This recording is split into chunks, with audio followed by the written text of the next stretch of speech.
In this short video, we will learn shortcut key for date and time in Excel. For the current date, what you have to do is press the control and semicolon. Here I press it and you can see that the current date has been inserted. And but for the current time, you need to press control, shift and semicolon. So here you can see that the current time has been inserted. If you want to convert your date into the long format, what you have to do is go to the home tab and then here you can see the date and under long date. Here you can see that long date, press it, long date.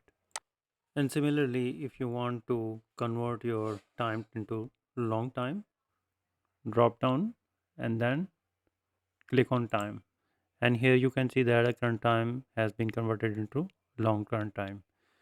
So I hope this short tutorial helpful to you. If you think the video is helpful, please support my channel. Thanks for watching.